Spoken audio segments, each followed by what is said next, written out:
بسم اللہ الرحمن الرحیم عن کعب بن مالک رضی اللہ تعالی عنہ قال قال رسول اللہ صلی اللہ علیہ وسلم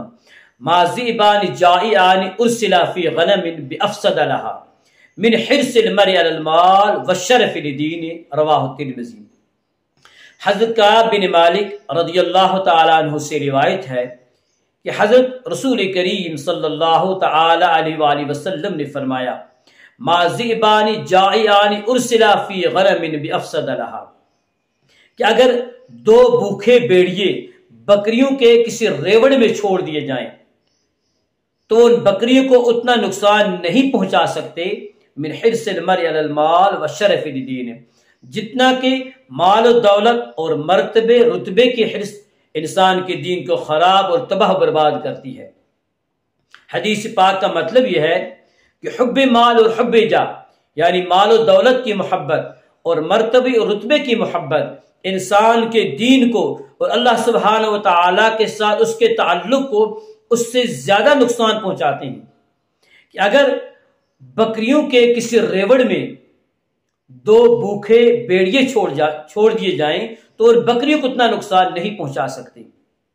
ایک دوسری حدیث میں جس کے راوی حضرت انس بن مالک رضی اللہ تعالی عنہ ہیں اور اس حدیث کو امام بخاری اور امام مسلم نے روایت کیا، گویا کہ یہ متفق علیہ حدیث ہے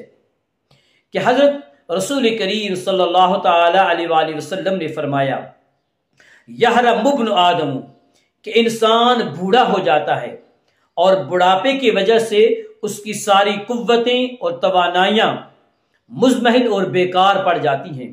وَيَشِبُّ فِي اثْنَتَانِ مگر اس کے نفس کی دو خصلتیں اور زیادہ جوان اور طاقتور ہوتی رہتی ہیں۔ وہ کون کون سی دو خصلتیں ہیں؟ الحرص علی المال، نمبر 1 مال و دولت کی حرص، نمبر 2 والحرص علی العمر زیادتی عمر کی حرص۔ تجربہ اور مشاہدہ شاہد ہے کہ انسانوں کا عام حال یہی ہے اور اس کی وجہ بھی ظاہر ہے۔ بات یہ ہے کہ انسان کے نفس میں بہت سی بے جا اور ناجائز خواہشیں پیدا ہوتی ہیں جو اسی وقت پوری ہوتی ہیں جب کہ انسان کے ہاتھ میں مال و دولت ہو اور توانائی اور لمبی عمر بھی ہو، اور ان بے جا اور ناجائز خواہشوں کی مضرتوں اور بربادیوں سے انسان کو بچانا پاسبان عقل کا کام ہے۔ مگر بڑھاپے کی وجہ سے جب یہ عقل بیچاری بھی کمزور مزمحل پڑ جاتی ہے اور تو ان خواہشات کو کنٹرول میں رکھنے اور قابو میں رکھنے سے مجبور ہو جاتی ہے، جس کا نتیجہ یہ ہوتا ہے کہ آخری عمر میں بہت سی بے جا اور ناجائز خواہشیں حوث کا درجہ اختیار کر لیتی ہیں اور اس کی وجہ سے مال و دولت کی محبت اور زیادتی عمر کی محبت اور دنیا میں زیادہ سے زیادہ جینے اور رہنے کی چاہت اور رغبت اور حرص اور زیادہ بڑھتی جاتی ہے اور ترقی کرتی جاتی ہے۔ یہ عام انسانوں کا حال ہے، اور اللہ سبحانہ و تعالیٰ کے جن بندوں نے دنیا کی خواہشوں اور لذتوں کی حقیقت کو اور اس کے انجام کو سمجھ لیا ہے اور اپنے نفس کی تربیت کر لی ہے، وہ اس سے مستثنا ہے۔ اللہ سبحانہ و تعالیٰ سے دعا ہے